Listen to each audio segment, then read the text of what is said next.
Hello, Commissioner. Thank you for your time. This is the Ana Garcia case wrap up and conclusions. My claim for Case File 2 is that Ana Garcia's death was resulted by an overuse of caffeine in her body, in addition to the use of opiates, specifically fentanyl and aspirin. The mixed use of these substances led Ana Garcia to endure the effects of drowsiness, dizziness, and disorientation, which in result led to her fall, in which she hit her head against the lab station.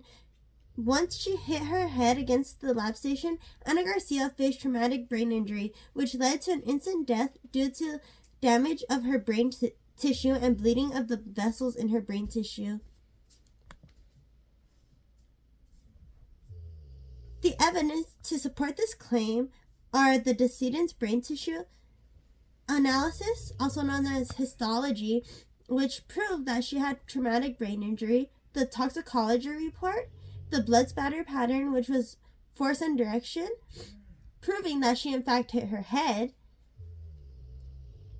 the open wound on her forehead and bruise on her right eyebrow, which was examined in the external examination, the social media timeline, and the photos of the scene, which included the photos of the blood spatter as well as the blood stain on the table, proving that she hit her head, and after hitting her head, this spatter caused a force and direction, which indicated that she hit her head with force.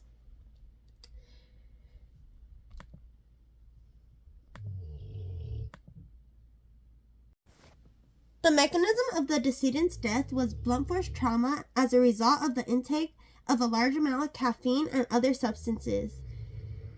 Ana Garcia actually experienced 2 occasions of blunt force trauma. Once when she bumped into Sam Green at soccer practice, resulting in a bruise and a cut on her forehead, and a second time, the cause of her death, when she fell as a result of dizziness and hit her head in the exact same place as she previously did. The decedent had taken opiates and aspirin following her first encounter with blunt force trauma to assist in relieving the pain of the migraine headaches she had been experiencing, but she was also intaking a higher than normal concentration of caffeine, which could be considered as a fatal intake amount. The mix of these substances, and with the trauma she had experienced, led to her fall in the lab due to the dizziness she was experiencing, leading to the blunt force trauma that resulted in the injury that would ultimately lead to her death. Blunt force trauma is the mechanism of death in this scenario because it directly caused the severe injury of traumatic brain injury by leading to brain damage of the deceased and disrupting the normal functions of the brain along with the body, to the point where life wasn't able to be sustained anymore. The manner of the decedent's death was accidental. In the 2 times that the decedent experienced blunt force trauma, they were both unplanned and sudden. The evidence that this death was accidental is that there was no suicide note left behind, which is always an indicator when a suicide occurs. The decedent was under the influence of multiple substances, leaving her with a disturbed state of mind and having different effects on her body, such as drowsiness, dizziness, and an effect of her central nervous system, which may have blocked her perception of pain. Her death occurred unexpectedly, and she did not intend for it to happen.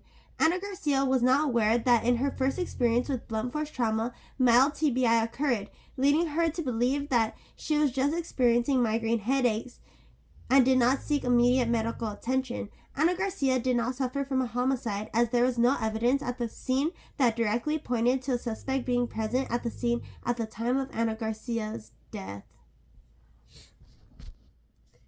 The cause of Ana Garcia's death was traumatic brain injury, TBI, in which was led to by the intoxication of several substances, that being a potentially high and lethal amount of caffeine, opiates, specifically fentanyl, aspirin, which is considerably lower than the amount said to be toxic.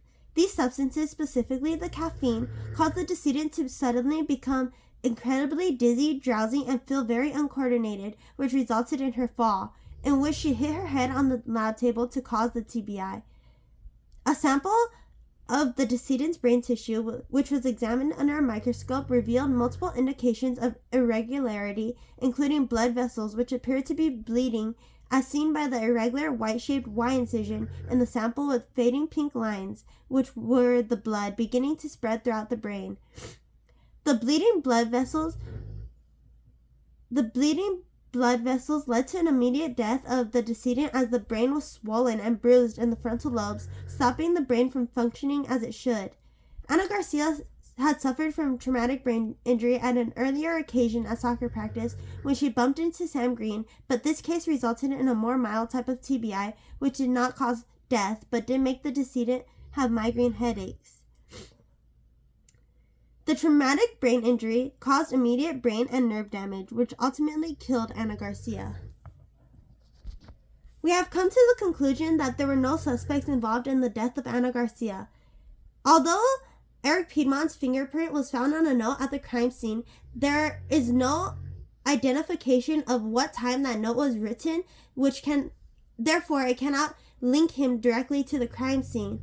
Therefore, I have ruled out all of the suspects, leading me to believe that this death was not a homicide, but rather an accidental death that was not caused by any of the suspects, but rather by Ana Garcia accidentally.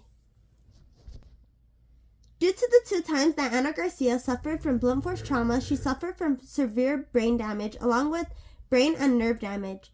This severe brain injury is known as traumatic brain injury and was caused by the 2 times that the decedent encountered blunt force trauma.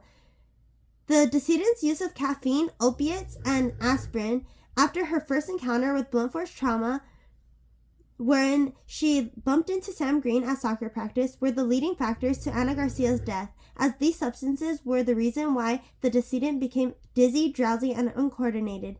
Once the decedent faced the effects of these substances, she fell in the lab, hitting her head extremely harshly on the laboratory table, causing blunt force trauma, which quickly led to traumatic brain injury. The traumatic brain injury caused blood vessels in the decedent's brain to begin to bleed into the brain tissues, quickly stopping and disrupting the normal and extremely important functions of the brain and nervous system, and ultimately leading her body to come to a point where life was no longer sustainable. Thank you for your time, Commissioner.